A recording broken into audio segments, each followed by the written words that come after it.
Hello and welcome to this lecture on understanding the research for Myopia Profile. My name is Ailsa. I'm a contact lens optician in the UK. I mostly work in clinical practice, but for the last 4 years I've also been working with Myopia Profile to review and summarise research on myopia. This is a short course we've put together to give you some tips on how to approach reading scientific papers on myopia, how to consider them critically, and how to pick out the information that's most relevant to you. Before we can start picking research papers apart, we need to understand what research actually is and why it's so important to us.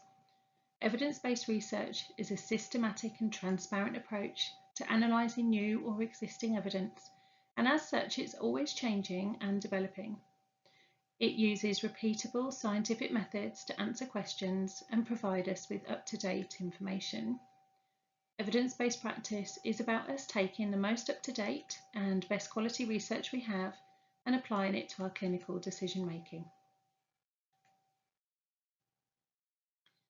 But why do we need evidence-based practice? Well, it benefits our patients, but it also benefits us as eye care practitioners. Our patients will experience patient-centred care, which means they're more likely to have their issue diagnosed quicker, get the help they need sooner, but there is also less risk of them receiving a treatment that's either unnecessary, ineffective, or even harmful. For us as eye care practitioners, if we can collectively keep up to date with new developments, we can all be on the same page. This gives less inter-practitioner variability and improves trust in our profession. In terms of myopia management specifically, we can increase our knowledge and understanding of myopia itself and the available treatments, and research lets us identify the ideal time to start myopia management to maximise benefits, and it helps us decide who is best suited to what treatment. An example of evidence-based practice would be undercorrecting myopes to try and slow progression. At one point, this was thought to be helpful. More research quickly told us otherwise, and the evidence informed us it was likely to actually accelerate progression rather than slow it down. And so now we follow the evidence-based approach to not undercorrect myopes. So evidence-based practice stops us from doing things the same way because that's how we've always done them. When we look at research, how can we know that what we're looking at is any good? Well, research comes in different forms, and if we're aware of the differences, it helps us decide how valuable the information is to us. The pyramid here represents the differences in the strengths of studies according to their type. Typically at the base of the pyramid we have more basic study types. These might make suggestions for further research that might be needed, but they're not scientific enough to be classed as quality research. This section might contain magazine editorials or simply just somebody's opinion, and we have to be careful of setting too much store by these. The middle section has the observational type studies. These are more robust generally, but can still be prone to bias. Towards the top of the pyramid, there are studies like randomised control trials, which are designed to actively minimise bias. They generally give stronger and more reliable results. By randomising the cohort, they can isolate the effect they want to see from a trial treatment, and it also limits other factors creeping in that might muddy the results. At the very top are systematic reviews or meta-analyses, which actually combine the results of several different studies. Collecting lots of studies together that are all saying the same or similar gives a much clearer idea of the evidence, and they form the basis of evidence-based research we were talking about before. So study designs that are higher up in the pyramid are more reliable and there's less risk of bias in the study. Those towards the bottom demonstrate the opposite. The results are generally less reliable and there is a high risk of bias. When we first look at a research paper, it can just seem like a lot of numbers and statistics and abbreviations, but papers usually follow the same kind of format, so we can easily find what we want when we know where to look for it. You could obviously start at the beginning and read it through right to the end, but if you're not familiar with reading them, it may be easier to use a skimming approach first to get the gist of the format before you get into the nitty-gritty of it. It can stop us feeling overwhelmed with data.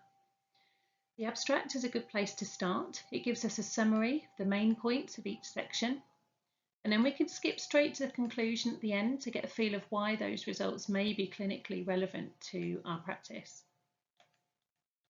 After that, we can go back to the introduction section for some context of why the authors felt the research was needed.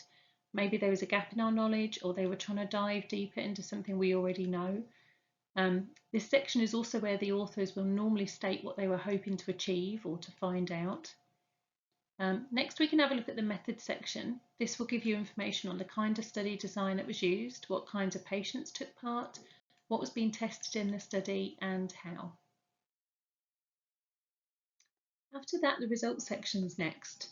This contains the raw data and tells us what statistics were applied to test the significance of the results. An important section is the discussion or the summary part, which ties everything together. Here is where the authors will discuss their results in context of what's already known. They will highlight any limitations to their study, what could be done differently next time, and they will make suggestions for further research. And right at the end, we have the references section, which is usually other research that's been done in the same kind of field. If you found the study to be relevant to you and your patients, then you may find these studies are relevant too, and they're very often worth a look. So now we can have a look at the results section in a bit more detail. There are lots of different types of statistics you might come across here. The study type often dictates what statistics are needed to be used, and there are far too many to talk through here, but just having a basic understanding of some of the terms you might come across makes reading the results section a little bit easier. A common value you'll see is the p-value. This is used to assess the significance of the results compared to a predetermined significance level. The p-value can be anything between 0 and 1, but the smaller the number, the better. Ideally, we want to see a p-value that's less than or equal to the significance level for the study, which is often around 0.05.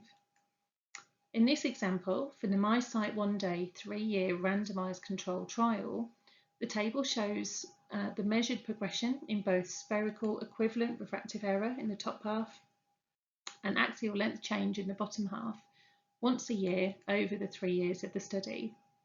The p-values for each case are examining the difference at each time point between the treatment and the control groups. The p-values are all very small, less than 0.002 or less than 0.0001, which indicates significant difference in the refractive and axial length outcomes between the treatment and control groups.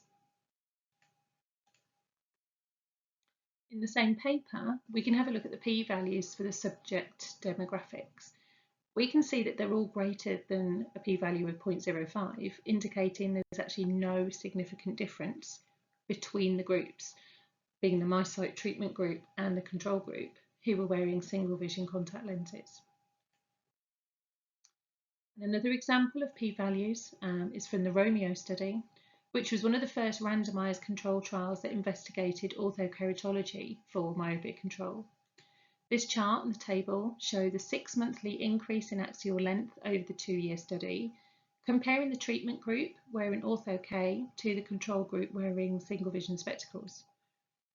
In each of the 4 6-month periods, the p-value is less than 0.05, indicating a significant difference. And you can see the first 6-month period has a p-value of less than 0.001, and the third 6-month period has a p-value of 0.043. Now, we can't say that that third period is less significant than the first because the p-value is larger. They're both either significantly different or they're not. And for each of these 6-month periods, the axial eye growth measured in the ortho-K group was slower than that measured in the control group, showing a consistent myopia control effect over time. This is an interesting example along the same lines. This is the AOK study, which is a 2-year randomised control trial, which investigated the combination of ortho-K and 0.01 atropine to see if the atropine boosted the myopia control effect. If you look at the p-values in the right-hand column, you can see only the first 6 months shows a significant difference between the AOK group, the combination treatment, and the OK group, the ortho-K wearers.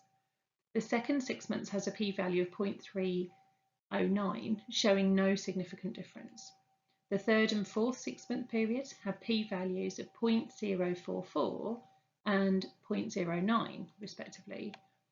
Even though that third number is less than 0.05, The authors cited that it was not significantly different due to something called a Bonferroni correction, which lowers the required p-value for significance when numbers are tested repeatedly. This information is in this highlighted caption at the bottom, where the repeated statistical tests on the same numbers, 4 tests, have resulted in the p-value for significance being set at 0.05 divided by 4, or less than 0.013. Now, unless you're doing a PhD, you may not need to worry about this, but in the context of reading papers, it does help to look for these pieces of information that can be on these captions. These support the author's conclusions that the atropine did boost the efficacy of the orthokeratology, but only within the first 6 months. One more thing I wanted to show you in this table is in the second to last column here. This is the 95% confidence interval for each difference, which is written as 95% CI. A 95% confidence interval is commonly quoted and appears alongside a value range. The confidence level is very often misunderstood, and it's important to interpret it properly. This is not a way of saying that the authors are 95% sure their results are correct. What it actually tells us is that 95% of their data fell within that range, that confidence interval, and if the study was repeated with a matched cohort, their mean average would still fall within that range of values 95% of the time. Hence, there's a confidence level of 95%. So we can see here how the 95% confidence interval for the first 6-month period is 0.05 to 0.14. For all of the other 6-month periods underneath, the confidence levels either reach 0 or cross 0, and in the case of the second interval, there's a lower limit of minus 0.02. If the 95% CI crosses 0, then it's within the realm of the data that there's no significant difference between the groups, meaning 0 difference. This further supports the author's conclusions that only the first 6 months of combined atropine and ortho-K treatment resulted in a different eye growth rate between the two groups. Here is a very famous myopia paper by Tiedemann, which helps us understand why we sometimes see odds ratios quoted. All of the figures in this table are odds ratios, so you can see OR at the top of the table, and within the brackets is the 95% confidence interval for the odds ratio. And this paper shows that the risk of visual impairment related to myopia was more closely correlated with axial length of the eye than the level of myopic refraction. It also gives us the important number of 26 millimeters, which is a delineation of where risks start to escalate for myopic eyes, and hence we have a target to keep eyes below 26 millimeters with myopia control if we have the opportunity to do so. An odds ratio, or OR, is a measurement of relative effect and is often used for comparing an intervention group and a control group. It represents the probability ratio of something happening, for example, the therapy works, over the probability that it won't happen, so the therapy doesn't work. It has to be referenced to a comparison group who have an odds ratio risk of 1. In the top half of this table, the axial lengths of less than 24 millimeters are our comparison group with an odds ratio reference of 1. The next row shows the risk for 24 to less than 26 millimeter. The odds ratios are showing the relative risk of visual impairment by age 60, the middle column, and over age 60, the last column. We can see that for eyes which are 24 to less than 26 millimeters, the odds ratio is less than 1, and the confidence levels include 1, indicating no distinct difference to the reference group of less than 24 millimeter eye length. Now, if we look at the rows for eyes longer than 26 millimeters, longer than 28, and longer than 30 millimeters, these odds ratios are escalating. And in the final column, over 60 years, you can see that none of the 95% confidence intervals for the odds ratios include 1, making them very different from the reference. So how can we describe these findings? Well, for eyes that are longer than 30 millimeter, we can say that with an odds ratio of 93.62 on the right This eye is 93 times more likely to experience visual impairment for age 60 than an eye that's less than 24 millimetres long. So we can see how having an understanding of the statistics presented in a paper is important in translating the facts and figures into something meaningful to us that we can take away and consider in practice. We saw earlier that with higher quality studies, the risk of bias goes down, meaning the results are more trustworthy. There are some very general types of bias we need to be aware of when reading papers. Common ones can be researcher bias, where researchers might include or exclude certain participants from their study, or allow their personal beliefs to change how they collect or interpret data, and this can skew the results. Selection bias occurs if the study cohort is not representative of the wider population, or if the researchers have failed to randomise their cohort correctly, and it will mean the results can't be accurately applied to a larger population. Measurement bias can come about through a lack of standardisation. So, for example, if a study is across lots of different sites, but they use different equipment in each site, or if calibration hasn't been carried out. There are different types of information bias. Two common ones can be recall bias, where participants are asked to complete a questionnaire but they may not remember details accurately. And observation bias, where researchers see an effect because they want to see it, but the effect hasn't necessarily taken place. But bias in research can often be avoided by making sure the study is fully randomised, or by using single or double-blind study designs. We talked about what each section of the paper holds for us when we skim through it, and we should apply critical thinking when we work our way through each section. Critical thinking is an approach that means to carefully consider and interpret information in order to reach a solid conclusion, while also being mindful of our own prejudice or preconceived ideas. It's the process of weighing up the facts objectively and in an unbiased way, and it's important to make sure we don't make up our minds about the facts too soon. We want to be asking ourselves key questions if we're reading a study. The first is about the credibility of the paper. We want to know who the authors were, if perhaps they're experts in their field already, and where the study was carried out.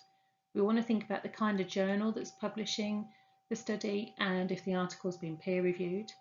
And we want to think about how up to date it may be, or how recent it was published. Then we have to understand what's been written, and this is where reading with purpose comes in. We need to make sure that we're reading actively and not passively. Have the authors clearly stated their purpose, and do they refer back to the original context of why the study was needed? What kind of methodology did they use, and was it the right design for their kind of study? Was there any bias within the study and why? We want to consider if it was avoidable and how much impact it may have on the results. Some studies will state that they have observed certain correlations, and we need to be mindful of the difference between correlation and causation. Two or more things changing at the same time doesn't mean those changes are absolutely related to each other. But once we've read the whole paper, we can appraise the results.